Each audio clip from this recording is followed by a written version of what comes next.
My name is Tupac Martyr, and this is Glyph.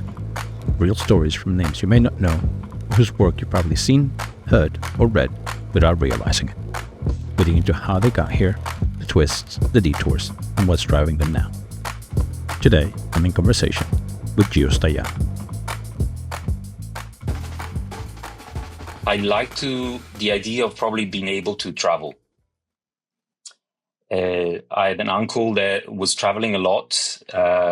He was based in Italy, in Ferrara, his old town, old beautiful city, but he traveled a lot as a commercial kind of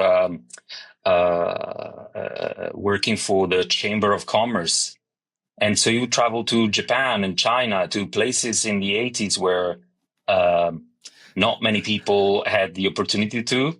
Yeah, nobody went to those places. No one went to China or to Japan, Tokyo in 1985 or 6. And, now it's so easy. And he told me stories and he brought coins from all these places. And so kind of that made me travel with my mind. So I thought maybe I'll do something that allow me to travel. And I wasn't quite sure what.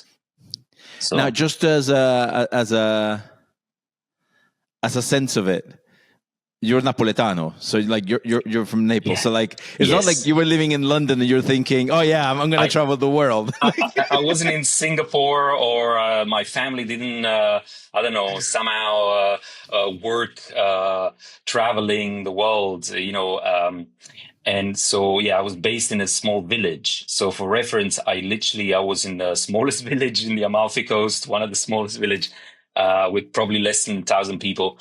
And I always found somehow that I was a bit, not trapped, but a bit like enclosed in something too small. And I always find that in my life. Like when I was a kid, as soon as I managed to get hold of a scooter, and it wasn't like a modern scooter, it was one of the oldest, dingiest scooter that you could possibly find. I just simply couldn't wait to get all my friends with the scooters and go to a bigger city. There was Sorrento at that time, was the biggest city around. And so I wanted to see more, see the tourists, see the differences out there. So you're seeing your uncle traveling around and doing things. You're in the Amalfi Coast, you get a scooter. What is it, 11, 12 years old when you get your scooter, give and take? Yeah. Very early, very early, very dangerous. I mean, the time now, I wouldn't give my daughter, this 7, I wouldn't give a scooter until she's 16 or something. I mean, it's too dangerous. But, live and learn. I have scars all over my body, and you live and learn, and then you kind of learn to be more careful. Okay, yeah. So then you're 15, 16 when you start actually going around, or around the age. Okay, and where did you go? I mean, a friend of mine had a girlfriend in Positano, which is a lovely, beautiful place. Way too touristic now, but back in the days, it's always been like a touristic place. But we would drive 5 of us, 6 of us. Or maybe more, there's always 2 on each scooter, no helmets, no nothing, no security. And we would travel in the evening and then come back at night, in the darkness of it all. Between Positano and Sorrento, there's darkness. It's literally the road is, a coast to the sea, and you have the rocks on one side, and there's no light, no street lamps for a long while. But we go there to just accompany him, and then, end up hanging around there. And that was also great because, you could see a lot of tourists, lots of Americans, a lot of Germans, lots of Australians, people that travel from all over the world. And that was already a travel in itself, because you had to go from one place to another. It took I don't know, half an hour. So it's 12, 15 kilometers from my place to there. And that kind of set in motion a lot of things, gathering all together and then driving almost at the same speed and going somewhere that wasn't familiar. So learning about that was incredible. And so when did you leave the Amalfi Coast? When did you leave Naples? Nearly, actually, half of my life I lived there, and for the other half, more than half now, I lived abroad. So, like at 24, so kind of late in a way, but 24 decided to gather two of my closest friends and say, we gotta get the hell out of here. Let's go somewhere. And we had contacts in London, so yeah. But what were you doing between, let's say, 16 and 24? Well, I grew up in a family that had their own business. So I helped my dad in his patisserie and bakery. And so I helped a lot in the family business. And then I studied hotelier school, so hotel and restaurants, kind of management in a way. And so I worked in a lot of establishments in the area. I didn't really like it, but it was a way to earn money. And I don't know, for example, my first car I earned by working like the dead shift in the early morning, serving breakfast to French people in this hotel in the Amalfi Coast. And then at night, I would just, if I had a double shift, I would finish at 10, wash up, put a suit on, and then work in a club, in a discotheque, in a club until 5 a.m. And then, at the end of the summer, I managed to buy a car, by just pulling all the money together. So that's what I was doing. I would love to hear, because obviously I grew up in Italy around the same time, so I know exactly the type of music you're listening to. You know exactly what was going on at that time. So then, God. So you're 24 and you decide to leave. Why? Did you leave to do more hotel stuff, or why did you leave?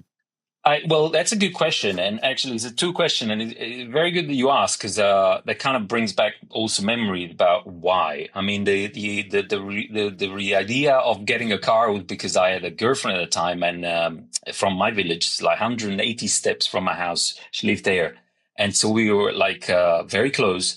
But then breakup happened, and it wasn't a good breakup, and I got really upset.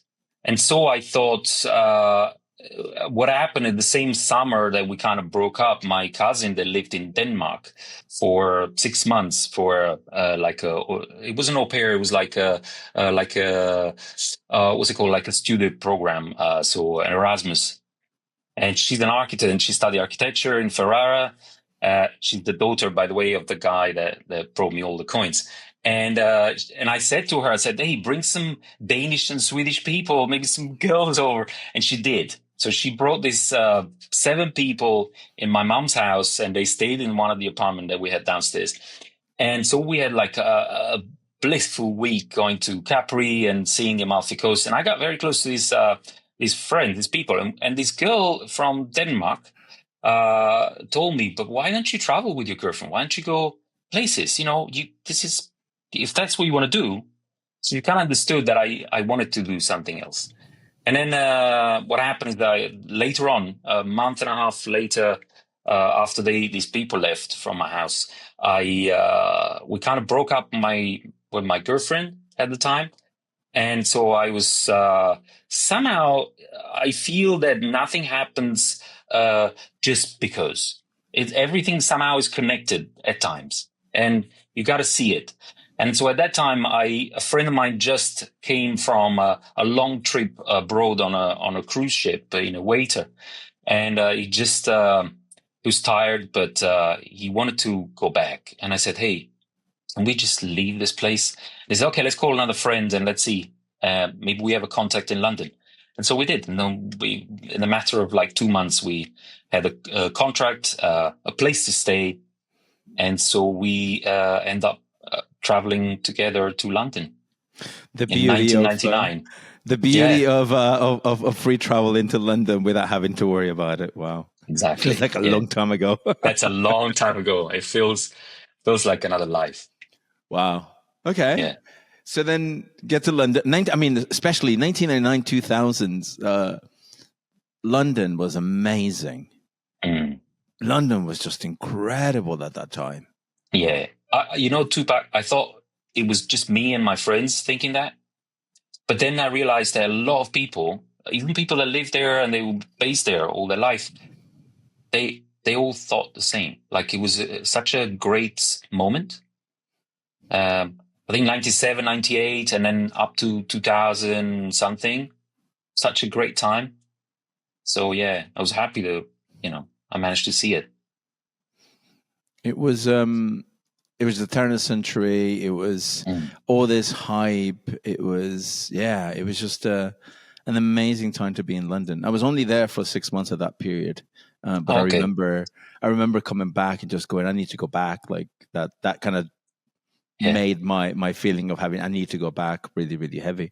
Okay, so now you are in London with your friends working at this student accommodation or whatever it is. What happens next? It was basically a friend gave us this contact for this 5-star luxury hotel opposite Park Lane. And they had accommodations on the first floor for all the staff at the time. So we kind of all stayed there and worked there. And we were literally on Park Street, Park Lane. So, in the center of London. And suddenly we are catapulted we're all from villages, the 3 friends. So from 3 different villages, all the same kind of size. And we end up living in Park Street, literally Mayfair. I mean, how weird is that? I mean, when people ask me, oh, where was your first place where you lived in London? Mayfair. And people are like, oh, shut up. That's amazing. That's amazing. Yeah, I went from this small village on the hillside to live in Mayfair. It was insane. And the things we saw, it was just obviously, really refreshing and new. And we stayed there for probably a year and a half, actually. Oh, wow. Like in the hotel.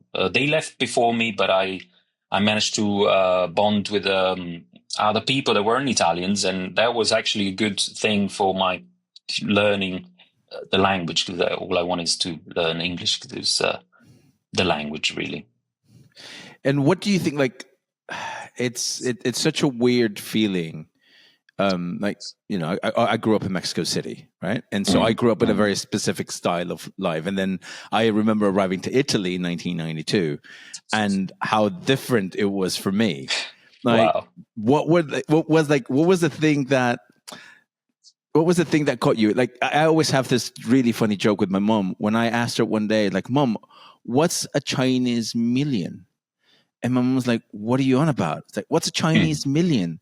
And she goes, what is it? What do you mean? It's like, well, in the Wheel of Fortune with Mike Buongiorno, everyone talks about milioncino. And so, that was my translation of Italian. Obviously, it just means a small million. But what is a moment that you have in that, in London, that you're going to go, oh my God, I was so dumb. Yeah, I mean, there's so many. I probably would have to think about this, but they will come. I mean, to be honest, I think one thing that comes to mind just right now, it was the realization that other Italian people live in London. As in, we weren't the only one, but we only realized on a bus, number 6 bus going from Kilburn to Marble Arch. When we then decided to go and rent a house, we for some reason moved to Kilburn, and so in the morning we would take the bus, the 2 or 3 of us, and reach Marble Arch. And I remember one day with my friend Gigi, we start talking about this girl that we liked, and she was 2 seats in front of us, 2 or 3 seats, so she could hear. And we in Italian, we thought, she would never find out. She's probably from somewhere else. And then we said something not rude, but appreciating her beauty. And then she turns around and is like, not the only Italians here. And that was the moment where we're like, oh my God, how can we possibly think we're the only Italians here? I'm okay. So I'm just trying to piece this. So at which moment did you kind of go and say, screw this hotel stuff. I want to take pictures, or I want to be part of what is the thing that you looked at that made you go and say, forget everything that I've done. Now I want to be part of this world of photography, or, how did that happen? It's I searched in my mind many times why, because I know I ended up in fashion and creative kind of arts because I always wanted to study in the art, but I wasn't good at drawing. Like my sister, she's the genius. She has a vision.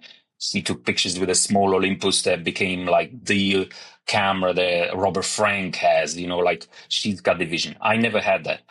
But and I remember once walking in Napoli, just opposite the faculty of the art, University of Arts, and thinking, "What am I doing? I'm not an artist. I'm never going to do that." And then forward years, I'm in London and I'm at the hotel, and two things happen. One, this guy from Florence that was working at the events downstairs, we kind of befriended him. And he had these Gucci loafers. And I'm like, what? These shoes? They're so ugly. They're so different. They're not my style. And he said, these are Gucci, man.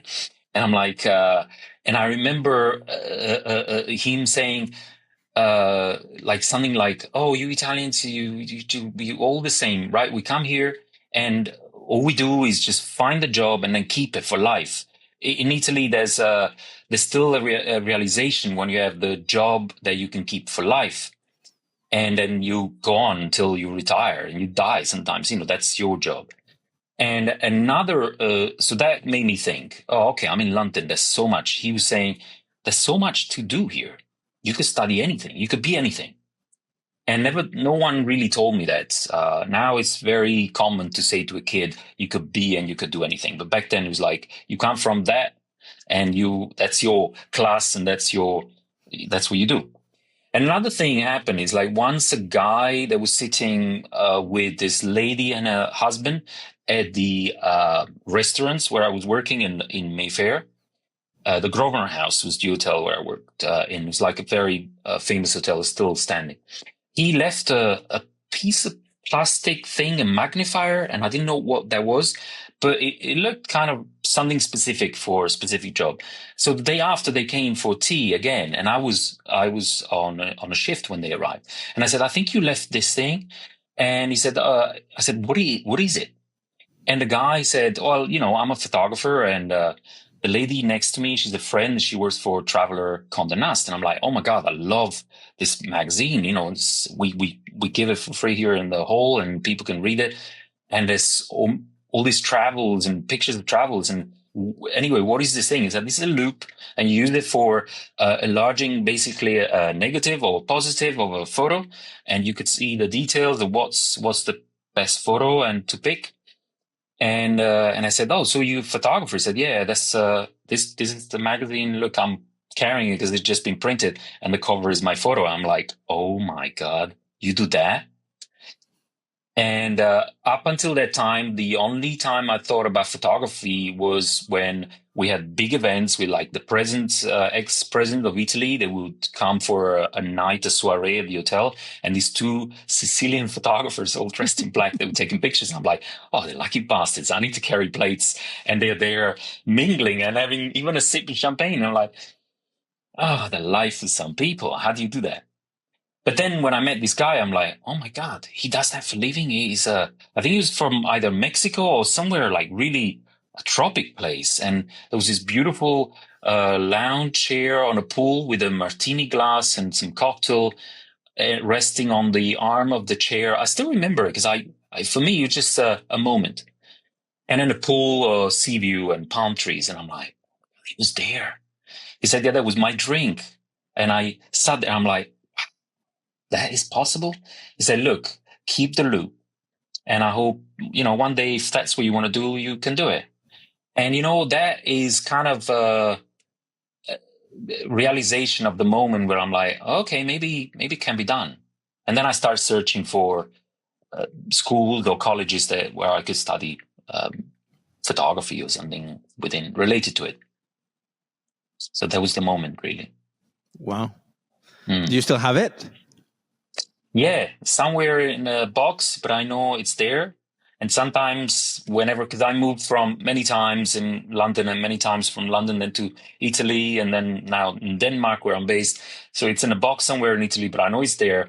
And I look at it with some kind of pride of the fact that I actually ended up myself traveling for work and being, I don't know, invited to Brazil and go to Miami for some of the brands and that I work with and clients I work with and seeing exotic places. And I'm like, wow, somehow, you know, kind of omen, kind of, you know, memento of a thing that I didn't think it was possible back then, but then it kind of became possible. And so then what's your first job in photography?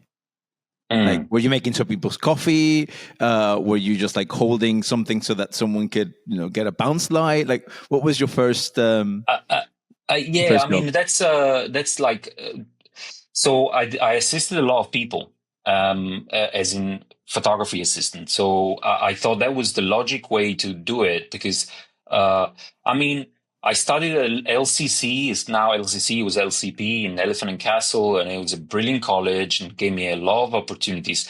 Teachers were so-so, but they were okay. What I found there was the technicians, they were really prepared. So they taught me a lot about cameras and things, but then not until I actually worked as an assistant, I started learning. So I thought, maybe I need to do that. And so I left London in 2002 and I was the only one there. My sister came to work with us at the hotel. And then I found that I wasn't happy anymore. And I said, okay, now is the time. I'm not engaged. I don't have any relationship really to London or anything that holds me down. And let me try and see another world. So I went to Denmark because by then I kind of struck a relationship with the girl that told me to travel that came from Denmark with my cousin to my house back in 1999. And so we kind of kept in contact and she traveled a lot and I went to London and we met and then fell in love. And then she said, why don't you come to Denmark and you see another world? So I did. And there I found a job as an assistant photographer.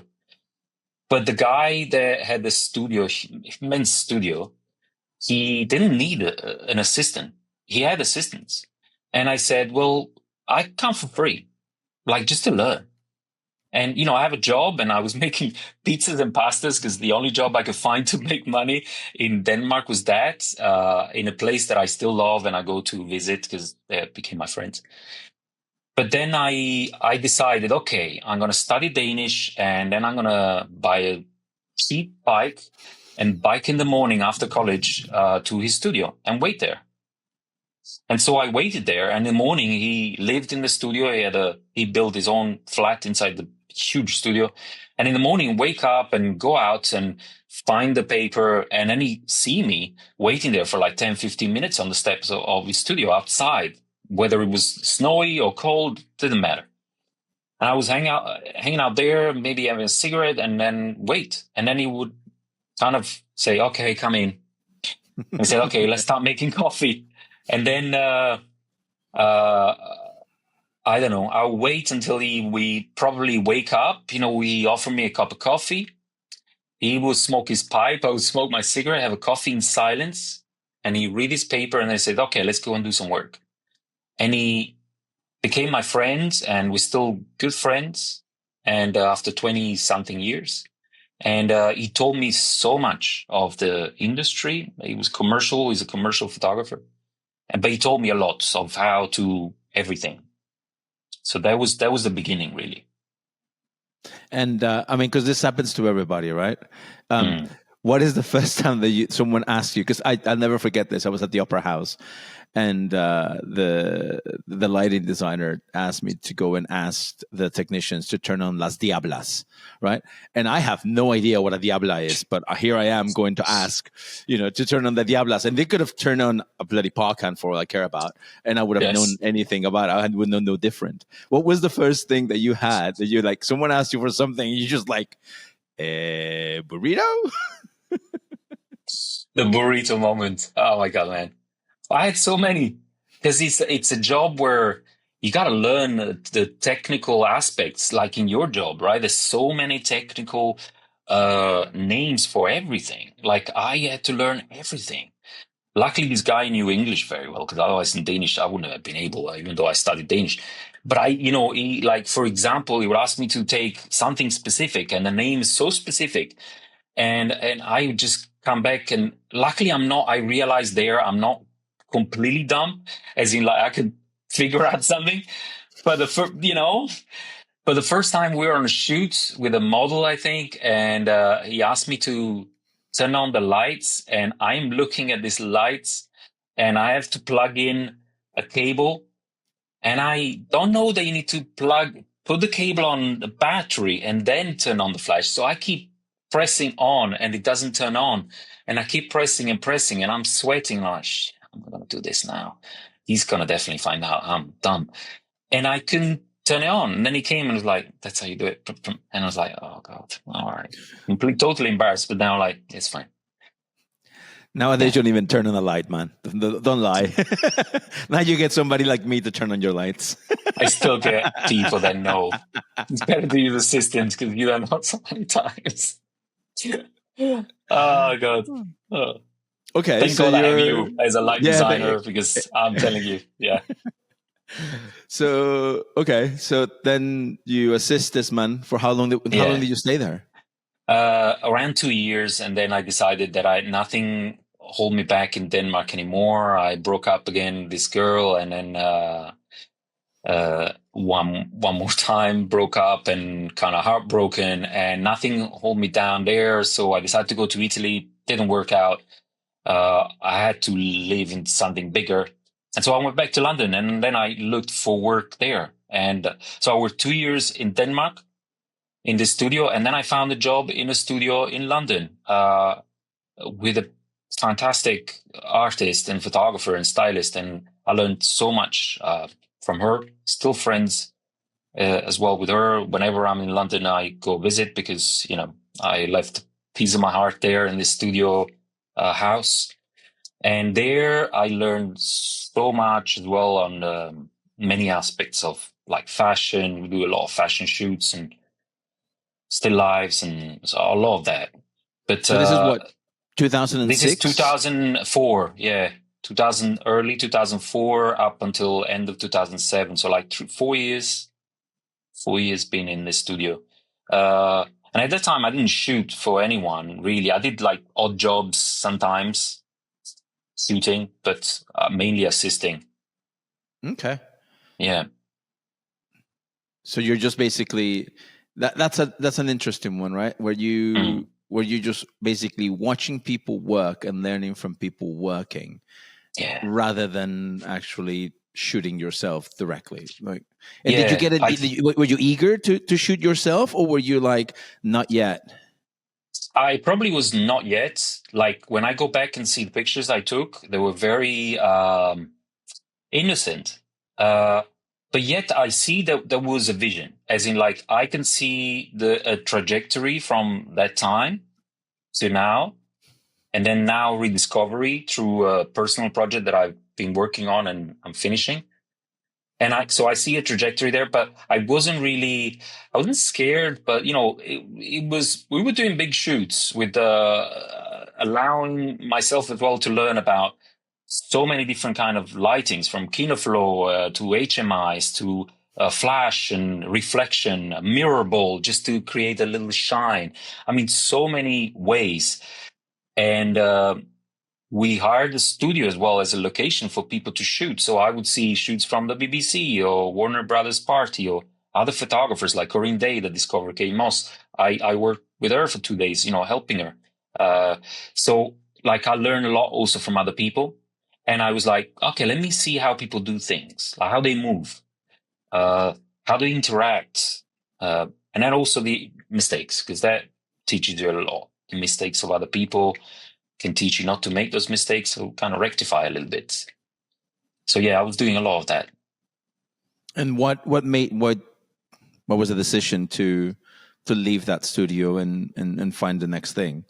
And what is the next thing that comes after that? I mean, it's such a good question, because I think all through my life, if I realize if there's not a kick in the butt, I'm not leaving. So very Southern Italian today. I'm happy to continue unless, something happens.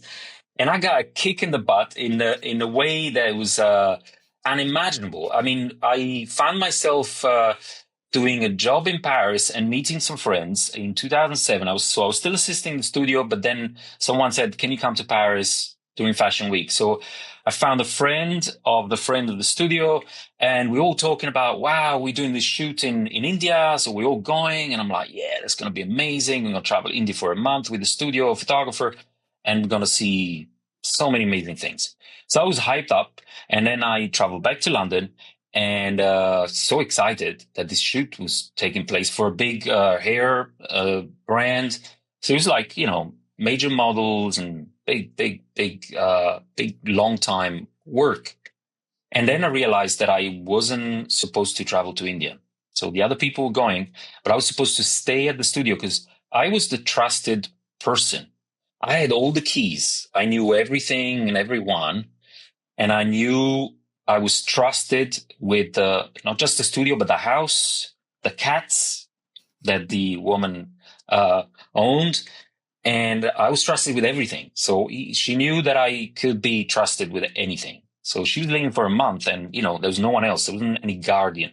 So I was kind of the assistant guardian and PA, whatever, you name it.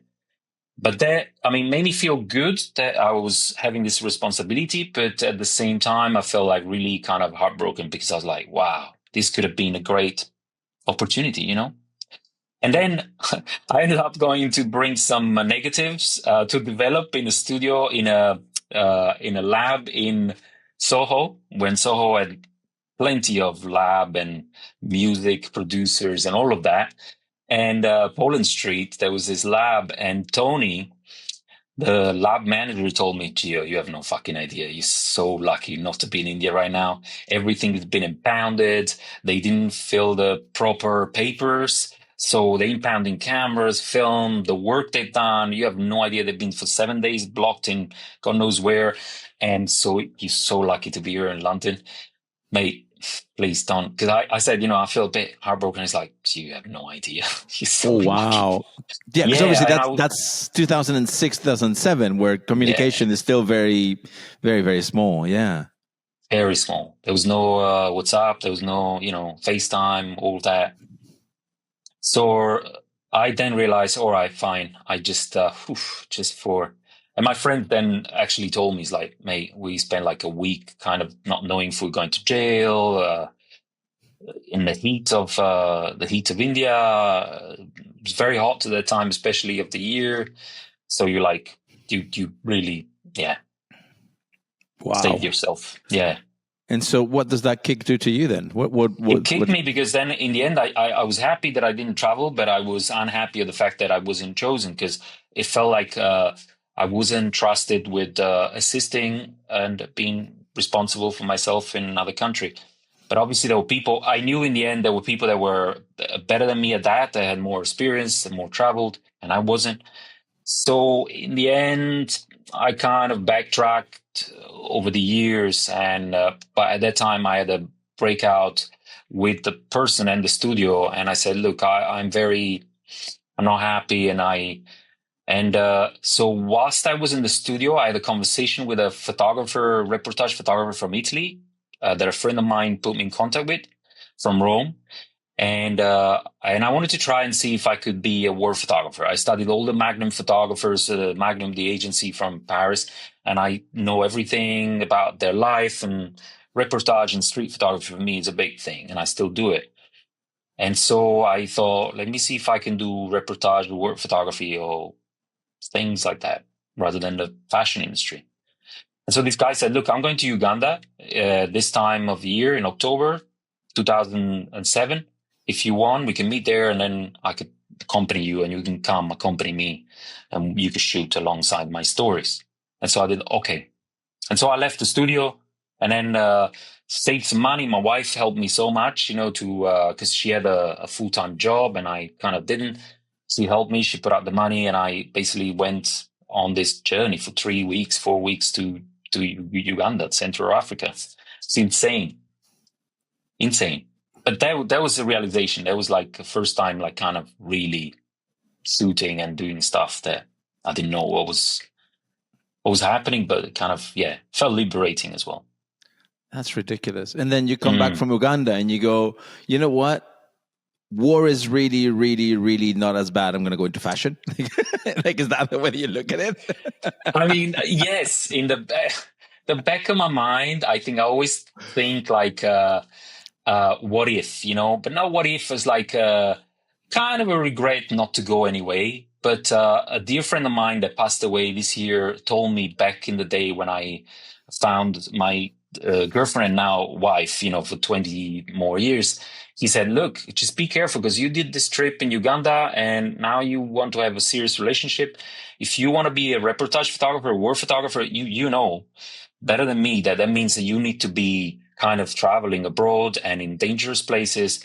And most likely you're going to stay away for a long time. So think very well. If you want to have a relationship that is a full-time relationship, probably that's not going to happen.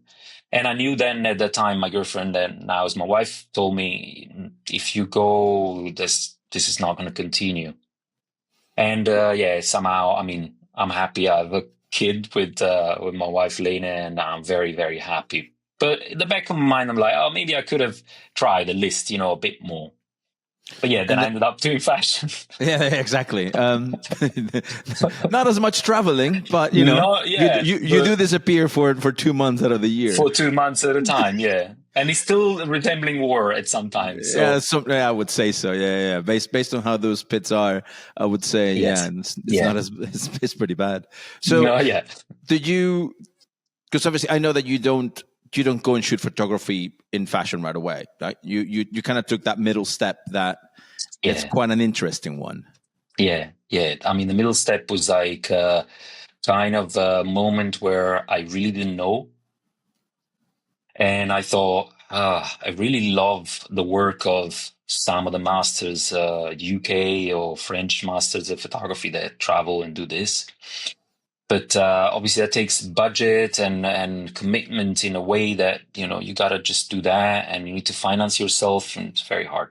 And I thought, and at the same time, I still kept my contact for the fashion weeks. I was doing a job that doesn't kind of exist anymore because there's less and less photographers now. But back then there was so many people and because you've been doing the job as a light designer and brilliantly, if I might say, way before me. And there's so many photographers back then. So we had to have a marker, like people that actually took spots on podiums and stayed in line at Chanel at 6 a.m. because, Chanel is a big show and without getting in Chanel, so you would end up having their cheap coffee and just waiting in the cold if it was January or September as well. And then, so I was doing this job, marking spots with tape and markers around Milan and Paris. Explain to people what marking means, because obviously... It's a funny thing. Actually, I had once a journalist from Paris, from Les Inrocks, she's a French magazine, to kind of follow me around for a week, just trying to understand what the hell is that. And so I took him around, and basically the idea is that you break in places without an invite, because you don't have an invite. You're not a photographer. You're not a member of the press, really.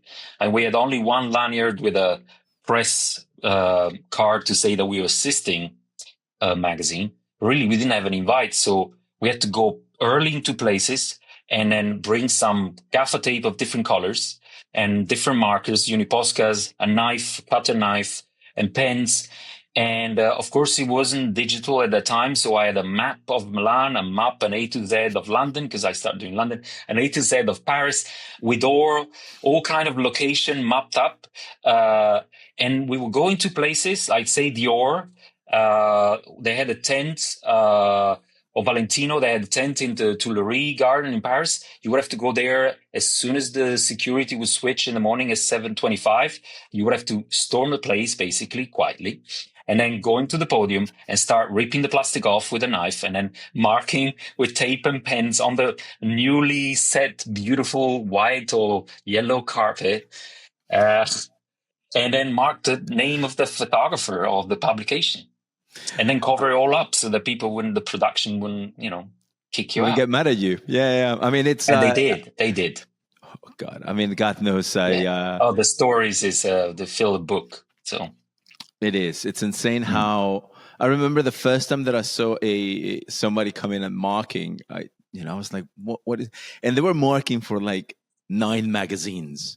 Yeah. And I was like, how do you pick who goes where? Like, is it because you know the photographer that is coming, or is it like who gave you more money? Like, how many people did you mark, and how did you used to put them? It's a hierarchy, and then you've got to respect it. Like, there's magazines and magazines, like everywhere. And like WWD was big, and there was another guy that had so many clients, so he also was respected. And it was Vogue, and we marked for some of the known, magazines at the time. And so we kind of placed gently behind the more important guys, but still in the center, because that was the place that people wanted to be in.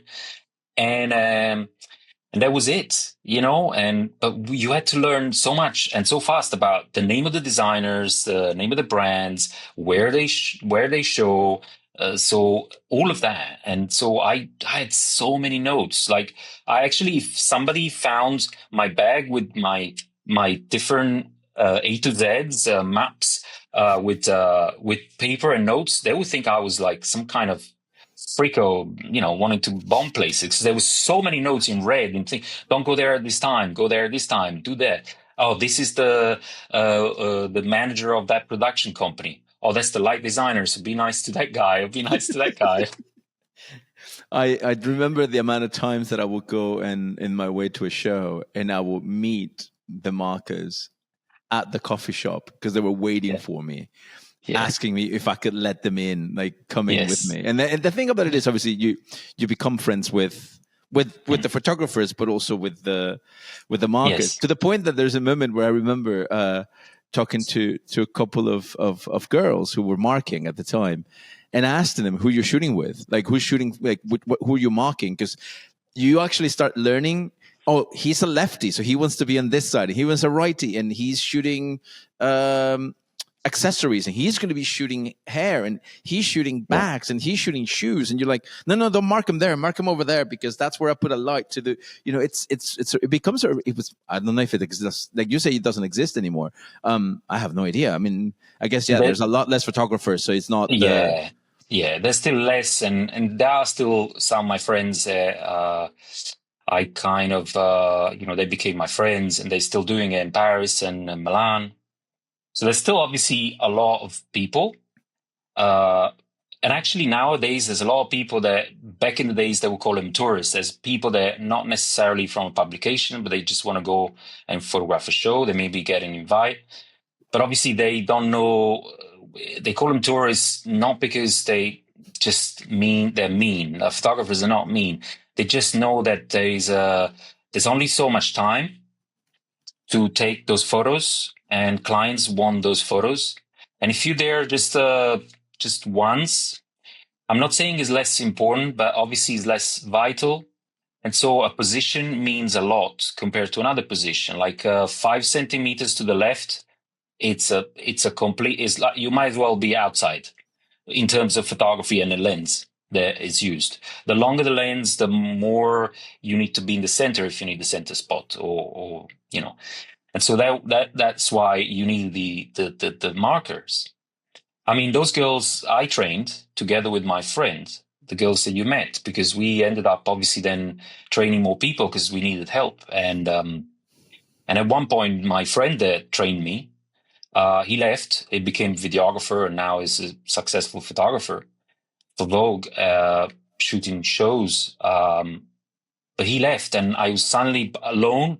So I went from marking for 2 or 3 people to actually having no one else. And 2 girls in Paris also left at the same time. And I ended up, I remember, in Milan, end of Milan Fashion Week in 2010, 2009, to say to all the photographers that, they were like the big guys and videographers, there's no one else marking for you in Paris. Do you want my services?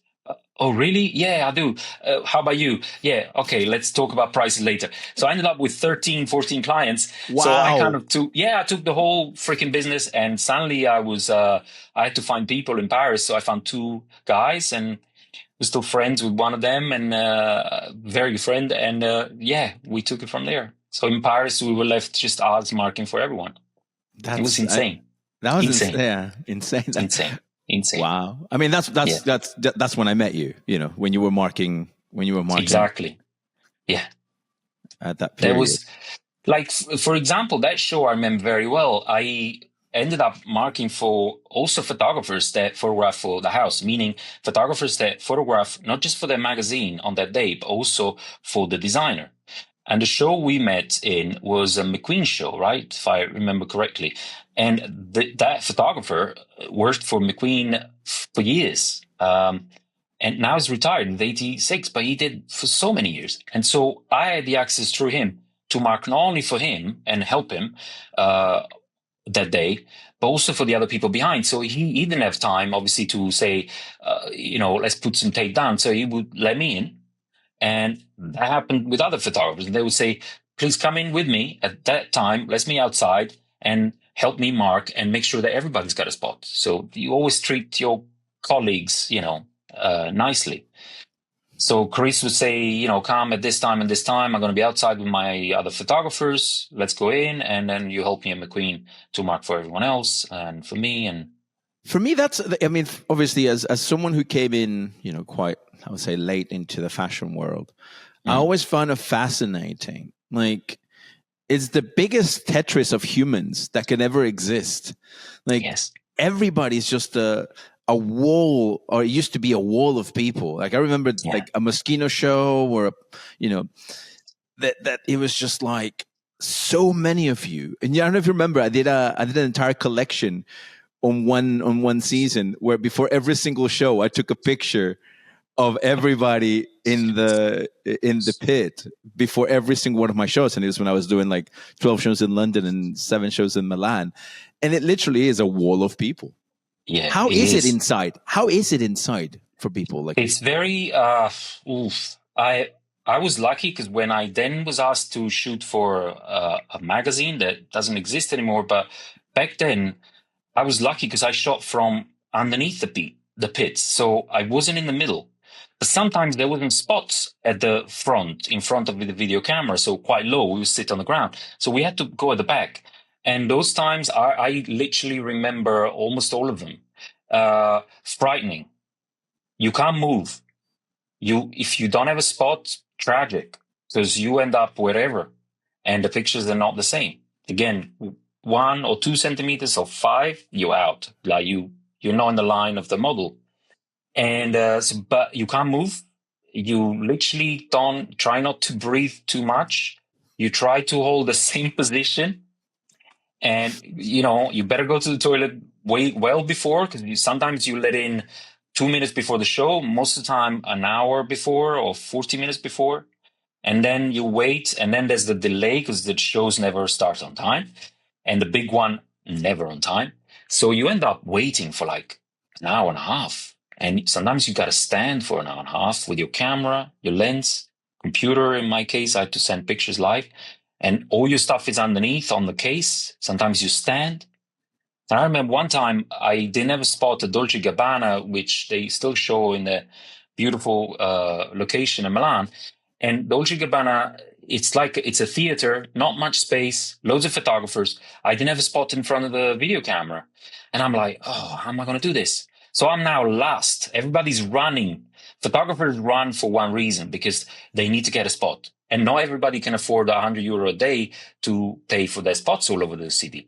And so the last come, last served, literally, they try to find and scramble a spot. Because again, 1 meter out, you're out, your pictures, and then your magazine will be upset.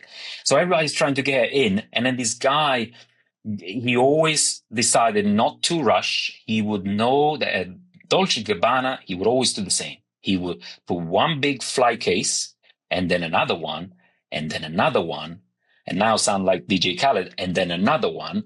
So the last one was standing upright. So he was standing on around 1.50 meters fly cases, one on top of each other.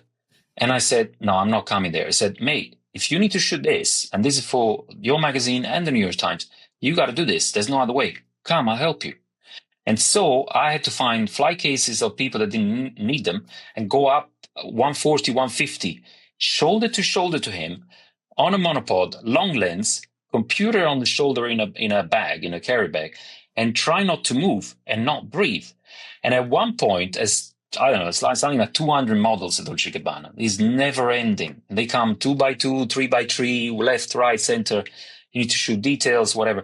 At one point, I move slightly like this, such a movement. And I touch his shoulder and he shouts nicely, but saying like, don't fucking move. And I couldn't hold it anymore, but I had to. And it was the most wrecking experience. And I mean, these guys did it daily, 7 times a day. Insane. The pyramid. The pyramid of humans. Yeah, like I said, it's a human Tetris. It's ridiculous. Human Tetris. Yeah.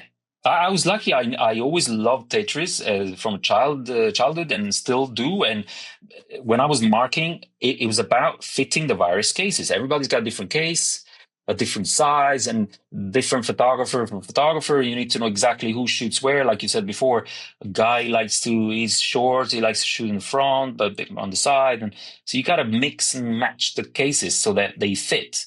And you got to know before everything starts. Because when the lights are out, the show starts and there's no way you can go back.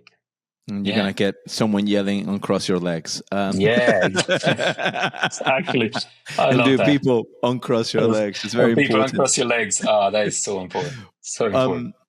There's so many questions that come up to mind, but I just want to get one really for everyone. What is your first show? What's the first show that you shot? I can't remember actually the first one. It must have been a small show because but the first one I remember because I used to mark and also sometimes carry my camera. And to be honest with you, one of the first ones that I remember having some shots that I thought, oh, these are good, was, I think it was a Valentino show and then the show of McQueen Where I Met You. In that show, something happened. I think a model came out, but I think it was too close to another model. And so they couldn't photograph it. She couldn't, it was a ceramics dress and they were still finishing it. And they didn't finish that dress in time. And precisely. So we had to wait. We had to wait. For everybody to clear up. And then we did the show, like we did that shot again. So everybody had to take that shot. Now, many people left because they didn't care. They had to go out of shows. But the house photographers and the main magazines, they stayed. And we stayed for like, say, half an hour or something like this, more, something like this. And at that time was serendipitous because we met and I managed to ask you, who did this lighting? And you said, myself. And I was like, impressed, day one. And so I photographed the lighting because it was beautiful. Portrait of you that ended up being, obviously used for Kinoflow, famously. And then I managed to actually hide in a place where, you said, you fine there. You don't worry, they're not going to see you.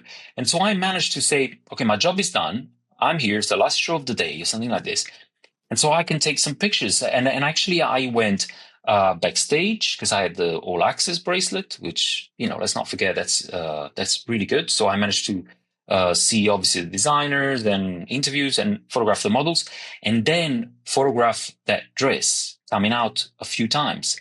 So I remember that. It wasn't for anyone. It was for myself, but I still have the pictures and they're actually really nice.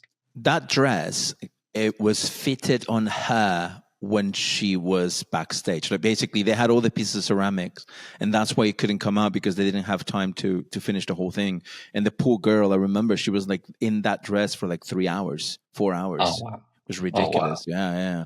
Beautiful dress. I didn't know that.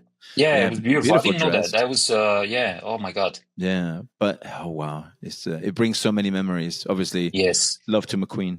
Love is, genius. That was he designed that collection, right? Sarah Burton, I think, was there or was... Sarah already, was or that was the first season that Sarah did. first season? Yeah, Yeah. but that was probably part of McQueen Designs, I guess, right? Together with her, Probably, or not? I would imagine. I would imagine there have been some McQueen, but it was we always had names for the collections, and we called that one the Ice Queens. Yes, the Ice Queens. Yeah, the Ice Queens. So I mean, okay, so let's move forward. So now you're shooting, okay, constantly, multiple shows. How many shows a season do you think you used to shoot? Like, we're talking the heyday, right? Because it was like you said, that it's changed. But in the heyday, how many shows did you used to shoot? I actually calculated once, because we start doing mats with friends in the time of, boredom. That they happen, lots of boredom time where you get away. I think I would do in a season. Let's take the biggest season, which is from January, beginning of January. You have couture, then menswear, and then the whole New York, London, Milan, Paris, and then other shows outside. So I'll probably shoot around, something like 400 shows. I don't want to say something stupid now, but around 400 shows, something like that. For like a month and a half. That sounds about right. So let's say you shoot, 5 shows a day? 5, sometimes 6, sometimes 4, sometimes 7. So something like that. Let's take an average of 5 for basically 9 weeks. Yeah. So you're not too far. No. The mats is it obviously gives us that. And then when I calculated for the whole amount of years that I worked, and I stopped in 2000 before COVID, because obviously that's where I stopped shooting on a regular basis to all the cities. But on and off, because we also did many other cities, other locations around the world. I think around 4,000 or 5,000 shows. So what? It's insane. How do you? Because at some point it must become this model.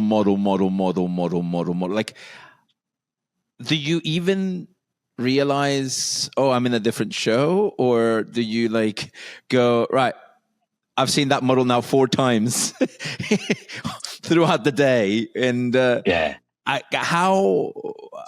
how do you, is there a moment where you go, oh my God, this show looks amazing? And it stays with you? Or do you just kind of go and say, there's so many that by the end of the week, you've forgotten what you did 2 weeks ago? Okay, let's put it this way. I like to be present with things that I do in my life. I have friends that like to smoke pot sometimes, a bit less present. And no matter what you do, whether you are present or you smoke dope, sometimes stuff just pass to you in front of you and you don't register, because there's so much.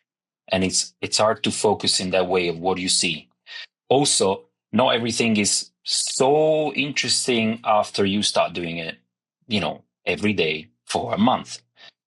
But there's always a show that grabs your attention, and it's not necessarily something famous, as in my first Marc Jacobs in New York at the Armory was I'm here. There's only 7 of us. There's only 7 of us photographers, and we're not allowed in until they say, now you're allowed in. Don't run. You get into a pen with the other photographers, and then you let in gently and you take your place, and it's 5 minutes and then we're going to start. They tell you everything, so you don't have to worry. You have your place, you have everything. It's very, it's one of those shows that is emotional. It's big. It's the closing of New York, and it's Marc Jacobs and so on. Same with many other big shows where you see something and you're like, oh, wow, I'm experiencing something different here. Like a Moschino show that you lit was always something interesting because of the lighting, because of the designer. And frankly, not necessarily the location of what was made, but how everything was just a show. And so it stays with you, And I think for people that are not from the industry, probably asking a photographer that does catwalk on a regular basis, what are the moments that you remember most? Those are probably the very heartfelt moments, because everything zooms past you so fast, and you go from location to location. You late or you too early. Something happens at home, but you can't let it affect you. You also a month away, daughter, kids, sons, wives, and companionships, and all of that. So you kind of gotta focus, and then sometimes something magical happens that you're like, wow, oh wow, I'm experiencing this, and you see it through your lens, through your eyes, and you feel that kind of maybe goosebumps, and I guess more and more you do it, the less you feel it. I think if you've done it for 30 years, probably you feel less. Yeah. But and it must be amazing though, because at the end of the day, as I always say it, right?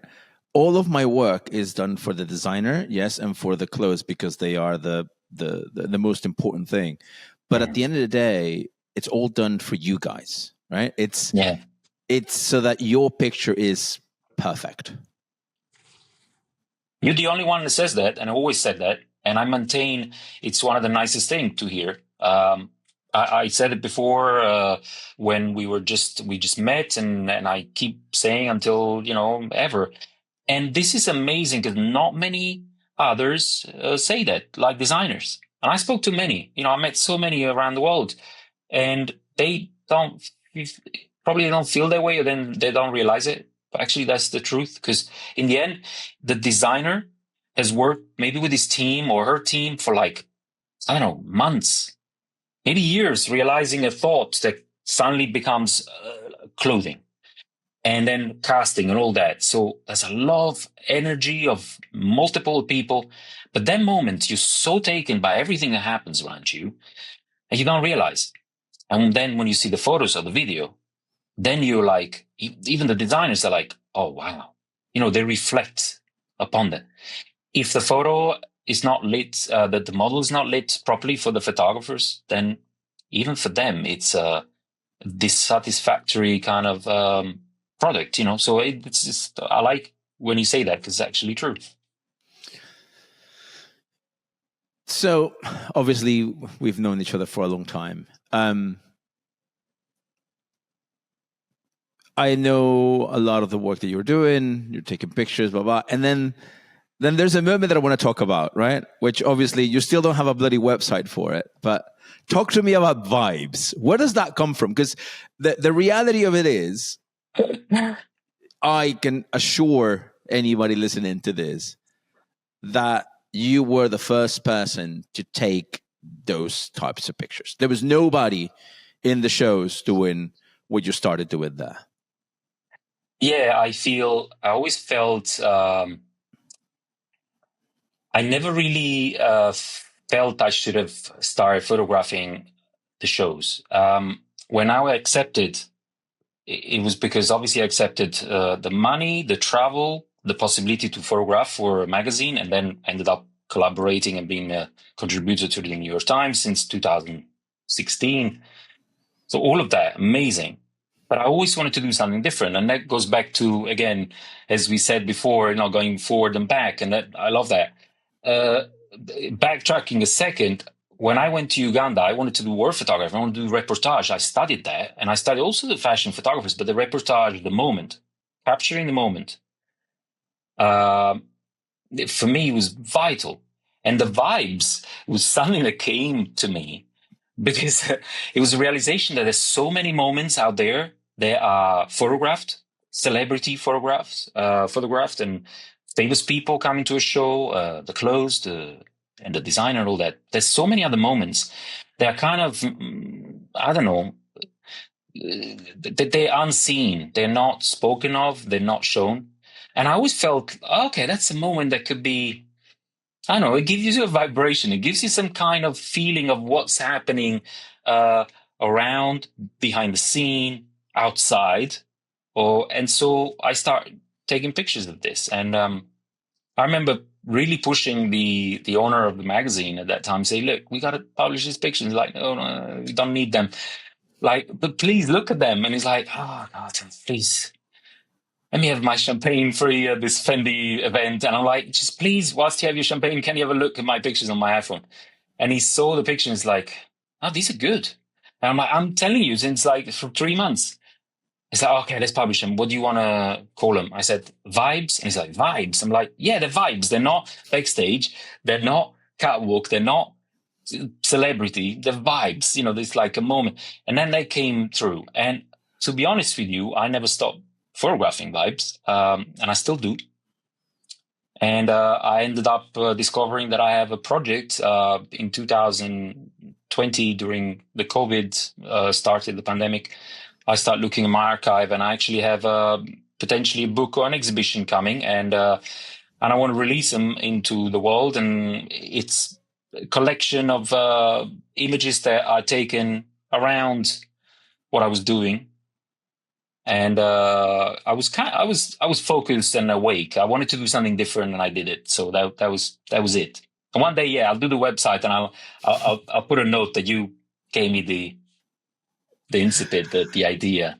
I mean, for a designer, it was amazing, you know, because usually when you see the pictures on magazines, you know, and I always claim that in that period between 2008 till about 2020, I was published probably like 100 times a month, you know, because there was work of mine that was always there. But that picture is always that sort of Instagram reel TikTok kind of thing, you know. It's a 9x16. It's very much cut to the model because we're trying to see the look, and there's a whole lot of other things that the audience is seeing that the people at home would never know that this was a thing unless you went and watched the video.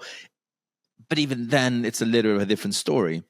And I think that you know, when I first start seeing your Vive pictures, I remember I was so excited because you could actually see the lighting. Very true. It's one of the things that people never, they mention, but they never show. And I mean, even the first portrait I took of you, for example, wasn't by a column. Like, if you remember that portrait, I didn't photograph you against the column. Like, there was white columns. I could have photographed a portrait of you with a white column lit from this beautiful structure.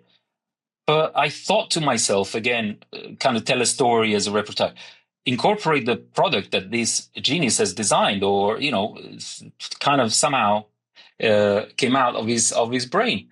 And so I incorporated that because it was beautiful. And the lighting, yes, as you say, I mean, sometimes it's boring, sure, but sometimes it's unbelievable. I don't know why leaving it out, you know? It's part of the whole thing. It's part of the ambience, yeah. Part of the ambience, yeah. I think it's interesting that you mentioned your history with war photography, because I've always said that your pictures for backstage always look very different than most other people that do backstage. The focus has never been, because I have that background, and I have the background in the fashion industry, shooting, you know, campaigns, assisting on campaigns and all that. I had both sides. Like, I could appreciate, Peter Lindbergh, but also Cartier-Bresson or so both worlds. And I always was fascinating. You can always kind of merge the both if you want. And so I never really liked just the clean portrait or the clean picture, just the clothes. I love the moment. I love the story. Not easy, because in a backstage you have so many people, you know, everyone is there. So no access, but there's access for literally everyone, from the journalists that come before to interview the designer, to the light designer that needs to speak to someone, the producer that is running for something, models, all dressers, all kind of people, Italian, not just Italian, but everyone else, all the photographers going for the buffet because they didn't eat for like 6 hours and they couldn't. So the backstage offers that, and maybe a coffee because you have a long day. So all of that, it's the world of the fashion shows. And I thought, I need to tell a story with that. And it's fascinating to see. I mean, I'm like a child in a candy shop, when I walked backstage, it's like so much happening, colors, lines, and so yeah, that was fascinating. And that's why I did it, because I felt prone to show another version, another less clinical and complete. But what bothers me, and I've seen a lot of your work, obviously, is there's obviously this really nice photojournalist element to it, right? Mm. But sometimes I look at them and they're like super blurry, and sometimes they are incredibly sharp. Yeah. How do you make that decision? Like, which moment do you say, "Oh no, the blur makes this more like a painting," or what is it that you kind of take behind it, or you might not even be able to explain it, but because obviously it's a matter of a touch. But how do you make those decisions? I think it comes from really. I listen to a lot of old school guys, photographers. They always kind of were not shy to share their knowledge. And to say that you got to study not just photography if you're a photographer, and not just lighting if you're a light designer, just study everything that surrounds you. And like art, looking at all kind of art, modern art to all the way to, like anything that you find in the National Portrait Gallery or V&A or, so study everything. And then somehow realizing that you can get all the knowledge and then have it at the back of your head, and then somehow learn the techniques, have in the back of your head, and then be driven by emotions rather than the technique. So I learned a lot of techniques, maybe too much, assisting for so many years, 7 years. But by studying and collecting so much data in my brain about so many different images and way to photograph, I was able to kind of then say, okay, be driven now about what you see. So the first question I always had when I had my camera that I bought in 2016, finally I got a camera that I could have always around my neck, was like, okay, what do you see? And this is something I never told anyone, because there's no need to say, but what my question was, so sometimes I would say, okay, my case is by the podium, there's someone looking after my camera and stuff, now I can go and play. So I might not have the pass to go backstage, but I'll find a way, because I've been a marketer and I know everyone, producers, everyone. So I would just, come in. Security guys, they hug me, like big guys, they hug me and say, yeah, it's right, he's all right, he's fine. I don't have any badge or any means to be there. But I will come in, and the first thing stepping in is not like, where's the coffee machine? But I was thinking, okay, what do you see? And what do you want to say? And there I would decide, okay, I see this. And then it will be just that. So I'll set my camera, all manual, all in manual, and decide if it was the black and white movement of a 30th of a second or quarter of a second, even though other people need to shoot flash because has to be stopped. The image has to be framed properly. But I didn't care. I was like, what do I feel? I feel that. Oh, it looks like this kind of painting or this kind of photo that I've seen years ago. And then I would go with that.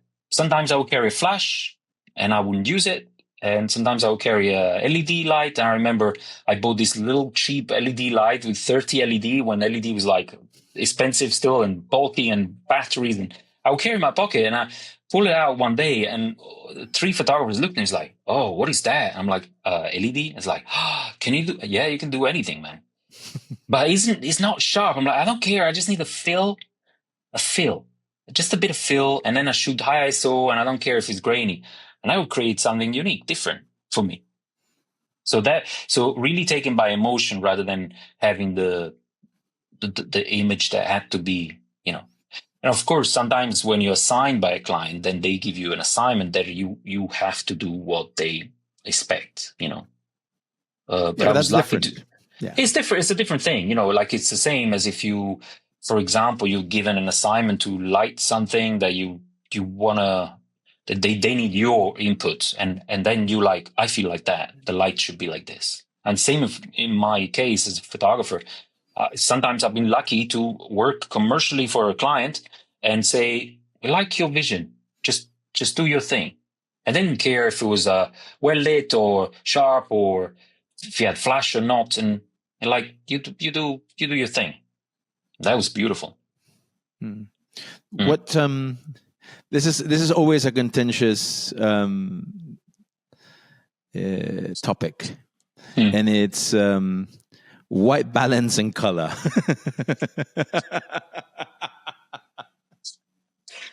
Oh, I love that. I love that. I love that. I mean, look, I was lucky that the guy in Denmark, his name is Rune, and he's a dear friend, but he told me literally the technique. He's a brilliant photographer, but he's a very good technician. And the other photographer in London, she's an artist. She knows about technique, but for her, it's more about the ambiance, the mood. But Rune is very technical, and he knows, he has a spot meter, he has a color meter. He told me what Kelvin was before I even started to do the shows. So you can literally, he would give me an idea to say, oh, if there's daylight, it's that, but if you're in the shadow, it's colder, but if you are there, it's warmer. So you could base yourself, almost do like, yeah, that's the light. And you learn by that. So I trained, I still do. I still train. Sometimes I walk into a room like, it feels like 4/7. I don't have anything on my head that tells me that that's 4/7. But most likely than not, I go in and I'm like, yeah, maybe 4/5, but we close, like I can feel what kind of color temperature and what kind of ISO I need. But trust me, that is, in a show, so important. Because if you fuck up, and editing. Oh my God. Oh God. Tell me about the editor. The editor is so important. Finding the people that respect your work, it's paramount. They need to respect you as a person, because otherwise they don't care. And respect your work, secondly. And then it's a reciprocity. So it's just like with you and your stuff that you can send somewhere and you don't mind not being there. Same for my editors. Sometimes I leave my editors with my most cherished clients that I've had for 10 years. And I don't mind. I actually, some people criticize me for that. It's like, you leave your editor, blah, blah, with your client. I mean, they can make or ruin your then success in the future with them. And I'm like, well, I trust them, and I know that the client trusts them. So there's a lot of that. So I have a good rapport with. Do you tell them like, oh, I think you might need a point of magenta or a point of green or something like that? Oh yeah. I had 1 hour conversation at 11 p.m. or it was 12 midnight until 1 a.m. with my editor in Paris. Now we had a show with Iris van Herpen, who I love and respect so much, but the show was incredible, but they had lasers. And now she shot with the iPhone and she said, I like this color. Now iPhone, not the same as the camera, different sensors and all that. And then the video shot this laser presentation thing, and there's a different color. Now, of course, she wants the color to match the video, and it can be done, but easier said than done. So I spent an hour with Paolo, my retoucher in Paris, to just try to get as good. And so, a bit more magenta? No, maybe light blue. And my friends are editing at the same time at night. They're like, oh, shut the hell up, man. You and they're light blue, put a bit of cyan, can you stop and show me the picture? I want to do it. And I'm like, oh, you don't understand. You don't understand the grief. I mean, Iris was happy in the end, and that was good. That was all it meant. But unbelievable. Yeah. Do you think that the editor is the least credited person in the line of work that you do? Or is there somebody else that you go, oh, there's a person that does something and no one knows about, without them, none of this happens? Yeah, the editors and again, the markers, like my friends, they still do marking in Milan and Paris. They do such a heavy work. It's so heavy and so taxing and so important. There's a lot of diplomacy there.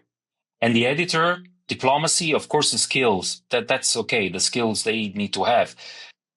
But the diplomacy with the client to not say like, I don't think like you, kind of respecting what the client wants. And the long hours. I have an editor that worked basically 23 hours with me in like one 23 hours stint without sleeping. We went to sleep. She went to sleep for like 10 or 15 minutes, and I went to sleep for like half an hour after she was awake. And we continued working just to deliver the job. And we worked for 9 days on a shoot. It was a photo shoot. They took so much retouching and everything. We had to bring another retoucher, and they are not credited, you know. And the same retoucher in Paris after a show.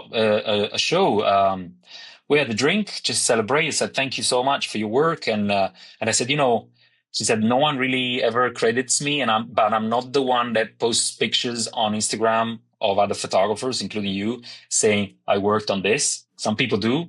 I don't like to do it because it's your photo. And so when an image was published from the job we just did, I just posted it and credited her just to say thank you. And I understand it. And it's true because we never credit the editor. So yeah, they are very underrated. I mean, the work they do is just insane. Yeah. Yeah. I mean, I always find it fantastic, you know, especially in the we'll call it the good old days or in the back days where, you know, I could see you guys frantically swapping pictures, which is something about that people don't know. But No, there's people don't know. entire, like, I would say you guys exchange more pictures than a bloody Panini album. Absolutely. We are the Panini album of things. People don't want to say it because it's bad to say as a professional. But you know what? You shoot so much, and there's so many variables and tangents in a show. And people think it's a show, everything is lit perfectly well all the time. The models work perfectly well all the time because they're professional, and the dress always looks immaculate all the time. But that's not the truth. The truth is the light suddenly turns off because the light, something, the lamp didn't work. The models in the backstage, they forgot to do one last stitch because there was stress, and she now steps on the dress. A model forgets that it's not the show she just did or the one she's doing, but it's another show, and she walks the opposite direction. The photographer pushes you because he's nervous because something happened in his home, and then you suddenly miss a shot. Or the camera just blocks. It happens to me, you know, invariably to me and other people. The camera just stops after 2 million shots, which you do sometimes, 1.5 million, and used to change shutter, and now not anymore, it's electronic, but the camera just stops. You need to take the battery off. And like, fuck, I missed the look. What are you going to do? So you need to ask the look politely, if you can, you know? So there's so many Panini moments there. Yeah, so many. I used to say that we should have a collection of that Panini album of all the. Wouldn't it actually Panini? If you're listening to it, like Panini should do an album of like collection, and that, you know, they should. There's something there for you, Panini. That's an idea there for Panini. Just make an album. You want to hook the little girls and the people that care about fashion? Here's a little nugget for you. Absolutely. Contact me and my clients. We can provide you with photos anytime. It'll be amazing. Amazing. What interests you right now? Like what are you looking forward as, you know, as life keeps kicking you in the butt? What is the thing that you're looking forward right now? What is it that you think I'm very interested in this at the moment? Well, continuing my collaboration with my clients it's important. They're clients that I work with for sometimes, like, as I said, 10 years or since the beginning of their career, some of them. And and some along the way that I kind of met, and I start doing other things with them as well, not just shows, which is great. But the one thing is certain, that when COVID happened and kind of destroyed not just lives, but work, and the work or life as we know it in terms of like how we approach work and all that. One godsend was the fact that I looked at my archive and I realized that actually I do have that vision of a reportage kind of photographer.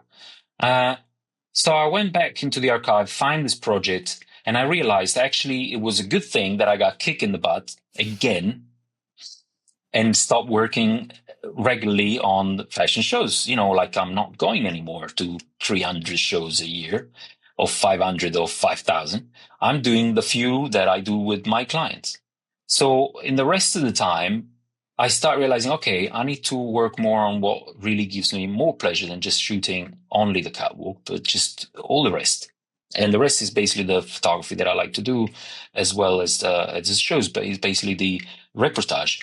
So I'm now working on the last touches to finish this project, and realized, you know, it's like 7 years in the making, since 2016 to pretty much 2021. It was some pictures taken also during COVID, so 5-6 years. And I want this thing to happen so that I kind of gives me the positive answer that I can do that. And luckily, and hopefully I could continue to do that and be assigned to do more work like this. Meaning basically using not just the skills and everything that I learned, but also my more intimate connection to whatever I see, and then using the knowledge that I accumulated over the years to create my vision, undiluted, the stuff as I see it, basically. Yeah. Talk to me about seeing a designer for the first time, like a young designer or and seeing something in there that you go, oh, I can see something here, and then seeing that designer kind of growing to becoming something different. Like, is there an element of you, as you have explored, you know, when you look at your life, basically, when you look at your body of work in, let's say, in Runway, is there moments that you've seen certain designers and gone, oh, they're going to make it big, or, oh my God, this is just a fresh air of something new in terms of the way they are, the type of shows, the type of clothing? Yeah. Oh yeah. There's a few that I personally work with, and some others that I've seen because I was there. I mean, Thomas Tates is one of them.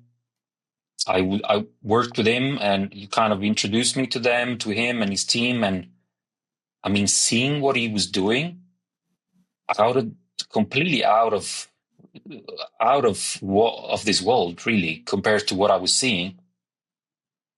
Those shows, those are the moment where you see at the show or the backstage, or you meet the designer, you somehow, when the lights are down and then lights are up again, and you see what the designs and what the whole project means, then you cannot not realize I'm experiencing something special. Those are the moments that stay with you as well. Just to go back to what we were saying, like, you see so much, and then this is suddenly something new, different, that you haven't seen before. There's an energy. You can't quite grasp it unless you're open to understand it. And when you see that energy kind of developing to something, a project, not just a project, but like a whole, you know, vibration that hits you, then you're like, wow, I'm experiencing something new. And the same thing happened to me when I met the old Balenciaga designer, Demna, that's now a Gucci. When he started Vetements, I was asked to photograph their first collection, and I'm still working with them. And I'm very, very happy for the opportunities we have worked with Demna and Guram, his brother, who's now obviously in charge of the label and doing fantastically well. But when I met Demna and Guram together, and I photographed the first 3 looks of the first collection they did, it was one of my first shows that I did as a house photographer, like the actual photographer for them. I was thinking to myself, okay, I'm nervous and I have goosebumps, and at the same time, I feel like I'm sick because I need to do well, but at the same time, like, oh my God, what am I looking at? What is this? I can't put a finger on. This is new. I haven't seen this before, and I don't know if I'm going to see it again, but this is so new. I'm so happy I'm experiencing this. And the same with the designer now of Margiela. He also, I worked with him when he was at a White Project, and the same thing happened. So I could see a potential, something new. It shakes you, right? You like, wow, this is probably historical. It was something different. Yeah. So that's beautiful to be there.